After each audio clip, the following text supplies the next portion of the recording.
L'éducation de la vessie. Le contrôle de la vessie est particulièrement difficile à obtenir que celui des intestins. Cela prend donc plus longtemps.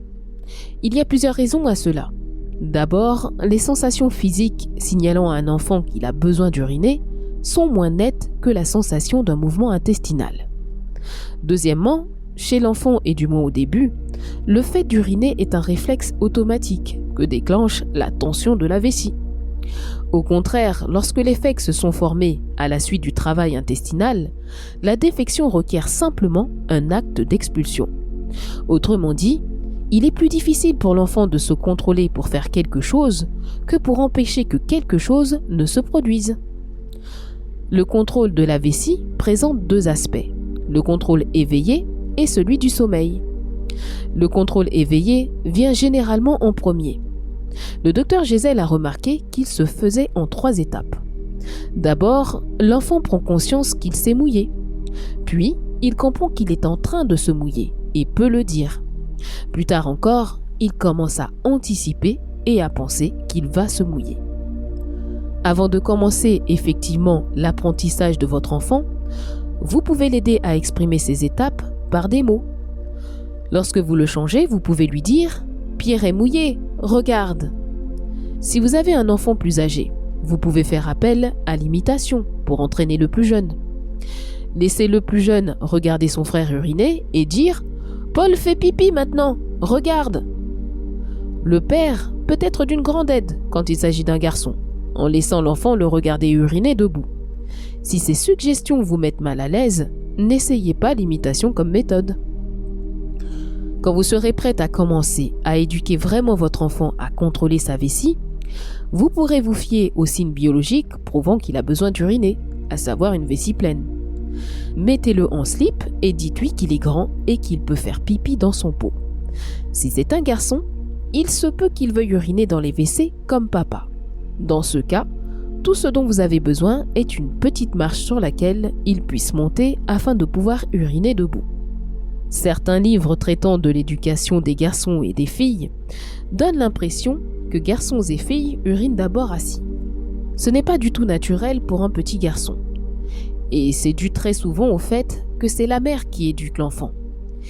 Il est beaucoup plus naturel d'apprendre à un petit garçon à uriner debout en imitant papa ou ses grands frères.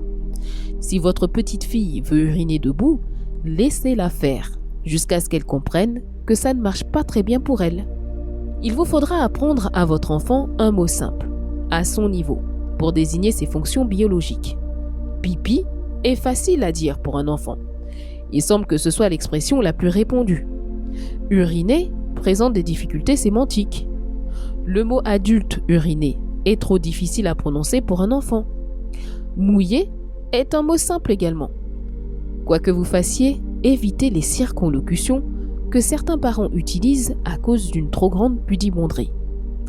Là aussi, il est bon d'habituer un enfant à uriner en différents endroits, y compris dehors, afin qu'il ne se fixe pas trop exclusivement à un endroit ou à certaines conditions précises.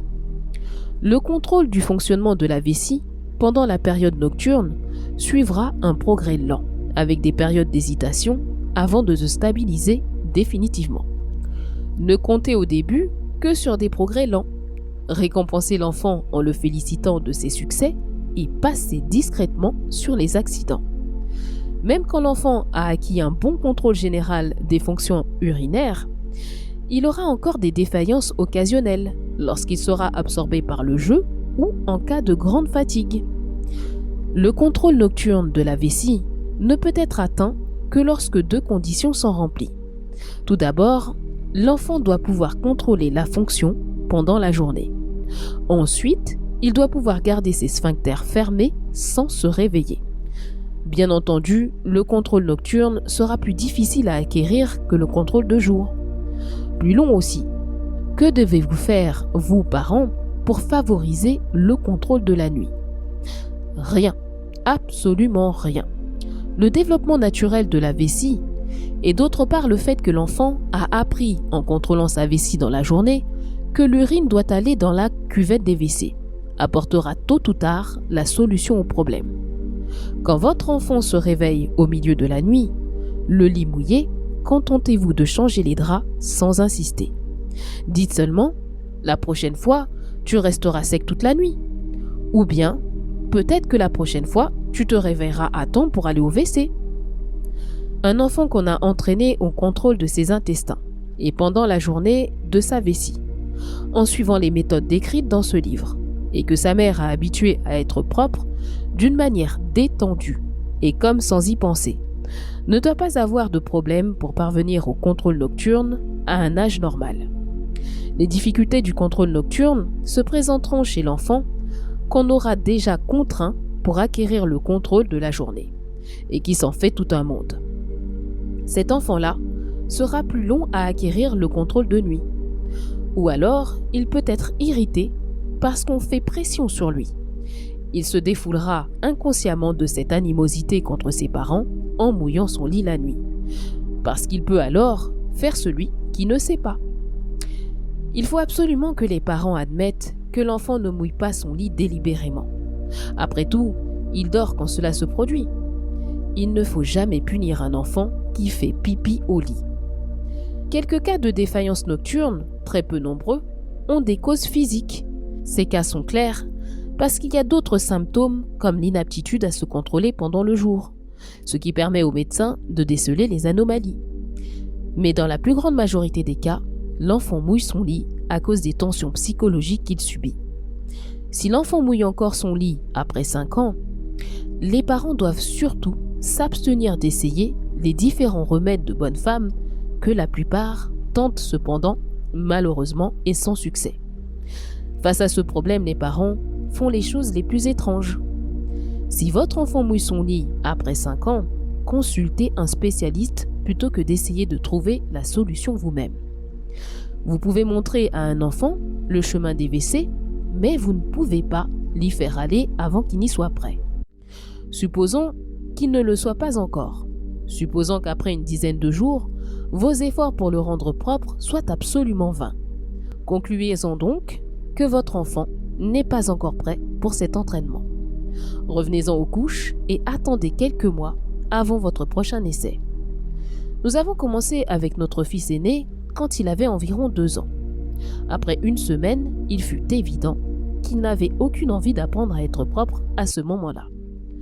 Plutôt que d'engager le conflit, nous en revînmes aux couches et nous essayâmes à 2 ans et demi.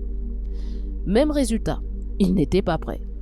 Nouvel essai donc, 1 mois environ avant ses 3 ans. Et alors en l'espace de 3 semaines, il a appris à contrôler ses intestins et sa vessie. Avec le plus jeune, nous avons essayé aussi à 2 ans. Il n'était pas prêt. Après être revenu aux couches, nous avons fait un nouvel essai à 2 ans et demi. Il était prêt. 3 semaines plus tard, il était propre. On parle souvent de l'apprentissage de la propreté chez l'enfant. Mais qu'en est-il du ressenti de la mère face à cette responsabilité ? Son attitude joue un rôle clé. Exprimer du dégoût face aux déchets de son bébé peut avoir des conséquences psychologiques inattendues. Quelle posture adopter pour accompagner sereinement cette étape ? Réponse dans une prochaine vidéo. Restez à l'écoute et à très bientôt.